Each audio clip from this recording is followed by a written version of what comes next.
dance-off. It's for all provinces. And chiri extraordinary about Cup Clash yedu. Chichipina Cup Clash. Vanhu vanga winners avo. Avanga vakapa mota. Mautu, chimbo yakuno ndo vanga vapiwa mota nevanhu. Social media yese. Yaikupachi mota. Ekati motikari ndiyani? Ndeyo. Turikuda kuti utitiro official handover ye mota kune Ngwere Lite. Nekuti mota yakapiwa iwewe. Izi chapindirwa nemauto awa wavambire madekwa ona anzi mota atazoipa Ngwere Lite ndo yakawina pafaiti asi kana kurini zvangu kufaiti toda mukoma wachona weNgwere Lite pafaiti ona vasi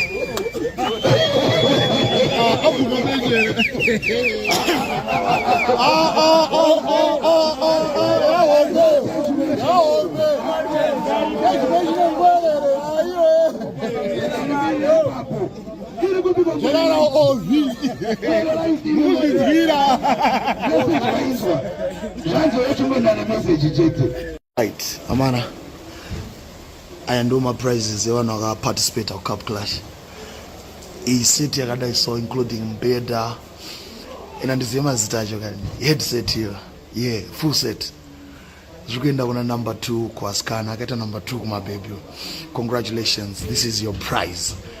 Yeah. Yes. Cases of Lux Interior. Inawanika number 1 Kenti Coach CPT. What about? All right. And this one. Yeah. Cases of Lux Interior.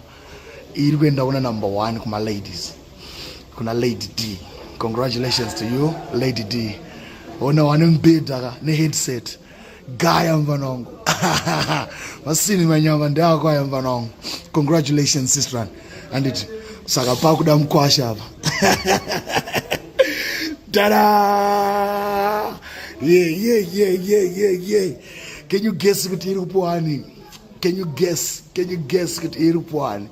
All right, without wasting your time, this one goes to Junior Spraga. Akaita number 2, akapinda mfinal Ngwere, ndiye won prize A. Cases of Lux Interior. Congratulations Junior Spraga mfanongo. Wa choose kwa ma organizers kunzindiwe waita prize A. Big up yourself mfanongo. The organizers choice. Yeah man, waita number 2, waita the organizers choice. Sakari number 1 put nerwe side. So, all right. Right now ndakenda ku grand prize ku motikari yacho ku BMW mebata Lux Interior ndiyo no provider masine esemanyama muri kuona. Then tinika kwa prize ona kikamfana kadikidiki kamfana right kamfana akapwa zvinoendera nezera rako aona akapwa jacket. It's a nice jacket ne boots babongo iwe prize and cash prize food so one.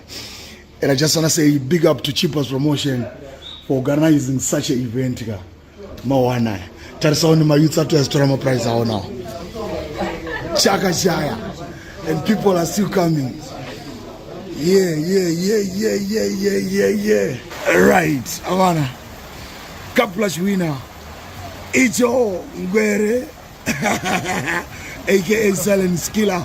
The prize yake motikari hapo. Yeah man, it's about to happen right now.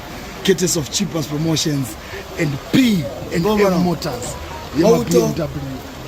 Mawana. Makete zinazana nga garage. Papa, tichita red carpet style. Why that? Tichita red carpet style. We're just waiting to mvurembo gasa katova taita machine head.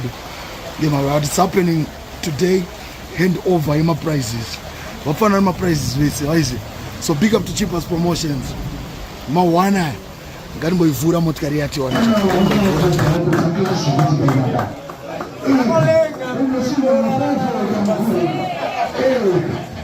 nasa tarama panza kuchaka tarama panza mbayo shoka tarama panza mbayo kama chinja na zvati kumbolaka kukambolaka 1 numero vaka 1 tovatamira ipapo.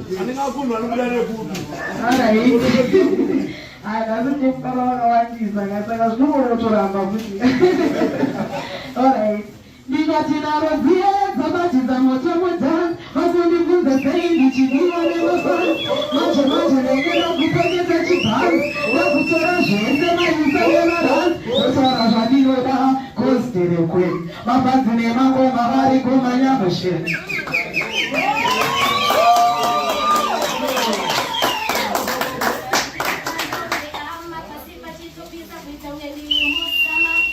Mauto ayo.